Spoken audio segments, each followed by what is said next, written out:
Bonjour à toutes et à tous, bienvenue sur cette nouvelle vidéo. Alors aujourd'hui vous remarquez, on va pas faire un tour de kayak. Par contre on va quand même rester au bord de l'eau parce que je vais vous emmener le long des canaux. Alors tout d'abord entre Hennebont et Pontivy, après quoi on va suivre le canal de Nantes à Brest en direction de la dernière écluse, juste après Châteaulin. Allez c'est parti, ça roule.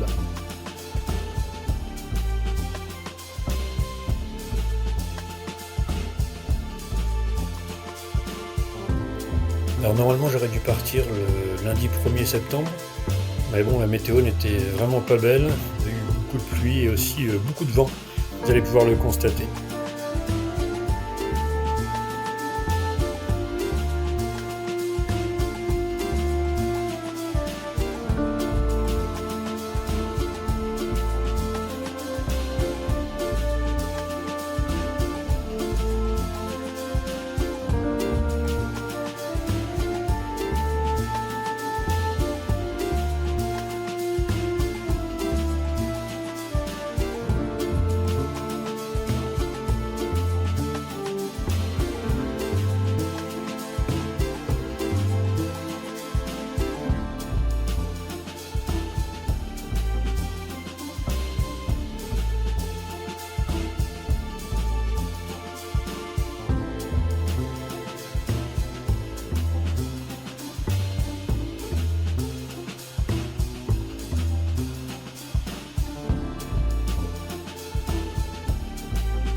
Nous voilà arrivés à Saint-Nicolas-des-Eaux, accompagné du soleil, c'est quand même plus agréable. Donc là on se trouve à environ un petit peu moins de 20 km de Pontivy.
Alors ça c'est le résultat de la météo qu'il y a eu quelques jours avant mon départ.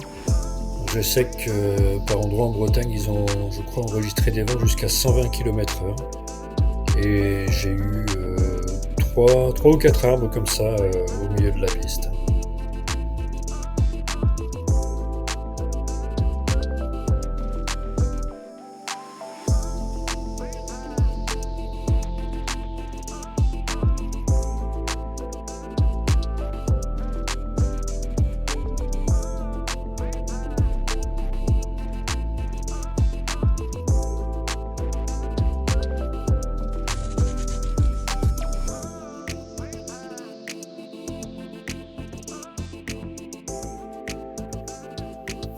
Et voilà, c'est sous le soleil que nous arrivons à Pontivy. Donc là, on a fait un tout petit peu plus de 60 km. Et vous allez voir un peu plus loin, on va bifurquer pour commencer à longer le canal de Nantes à Brest.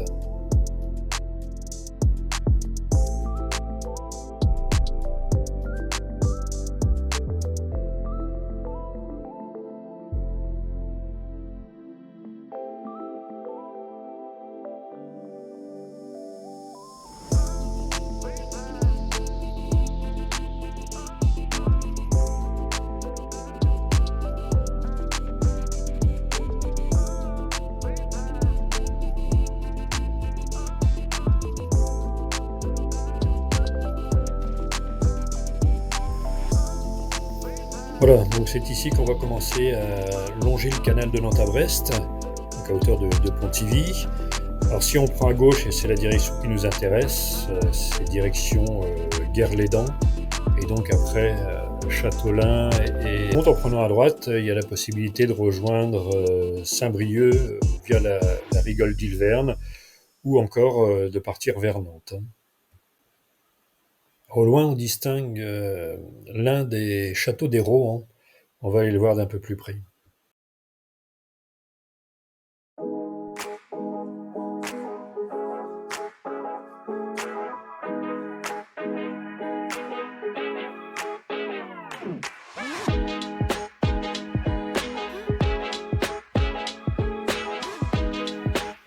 Alors c'est un château qui a été construit entre le milieu du XVe siècle et le début du XVIe pour les vicomtes de Rohan, et c'est un des derniers châteaux forts construits en Bretagne, et d'ailleurs possible de le visiter.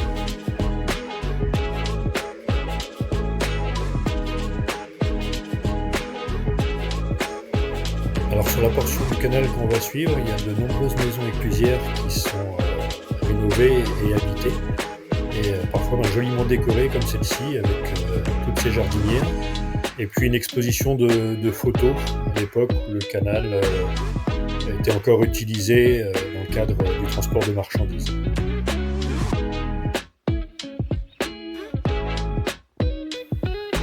Alors aujourd'hui, la navigation sur le canal est essentiellement touristique, puisque depuis la construction du barrage de Guerre-les-Dents, barrage qui a été construit entre 1923 et 1930, eh bien, il n'est plus possible de relier la ville de Nantes à Brest.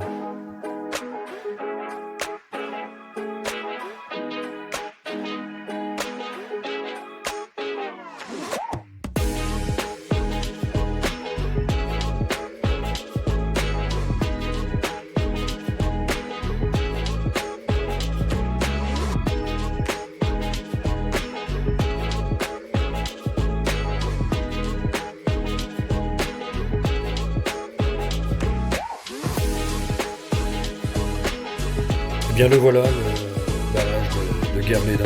C'est un barrage qui fait 45 mètres de hauteur, et il a une longueur de 206 mètres. Et donc, bien évidemment, qu'est-ce qu'on trouve derrière ce barrage? Le lac de Guerre-les-Dents, lac qu'on va apercevoir tout à l'heure, le surplombé.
Alors cette piste sur laquelle je roule actuellement, et qui permet notamment le contournement du lac de Guerre-les-Dents, eh bien en fait c'est une ancienne voie de chemin de fer qui reliait Carhaix à Loudéac.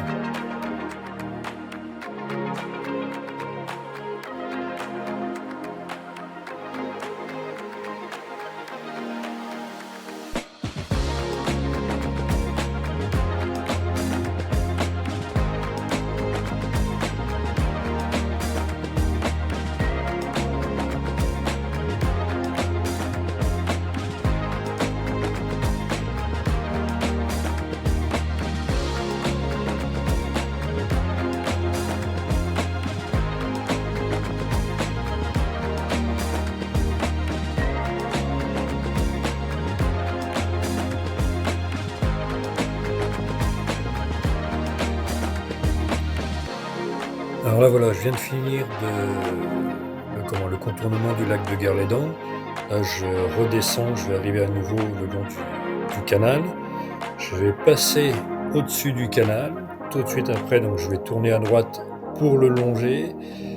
Et une fois que je vais commencer à le longer, regardez bien en haut à droite de votre écran et vous allez voir ce qui m'arrive dessus, sachant que je ne suis plus qu'à environ 4 km du camping où je dois m'arrêter.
Et bien voilà, c'est ici, au camping de Guarec, que se termine cette première journée de bikepacking le long du canal de Nantes à Brest.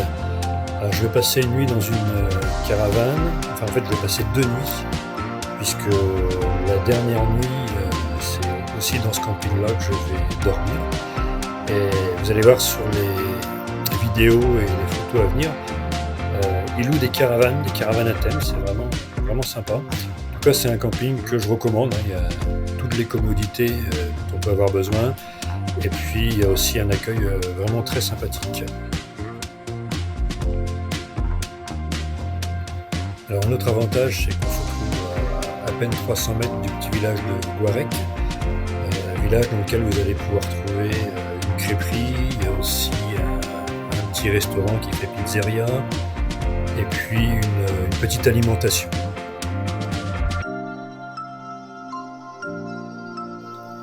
Alors pour terminer cette vidéo, je voudrais faire un petit clin d'œil à 2 personnes qui ont été pendant quelques heures des compagnons de voyage. Il s'agit d'Eric et Didier, qui sont eux aussi à vélo. Alors Eric, lui, il descend vers le Massif central, et Didier, lui, continue sa route vers le sud-ouest, et plus particulièrement vers le Pays Basque. Voilà, merci d'avoir regardé cette vidéo. N'hésitez pas, si ce n'est déjà fait, à vous abonner. Et je vous dis à très bientôt. Salut!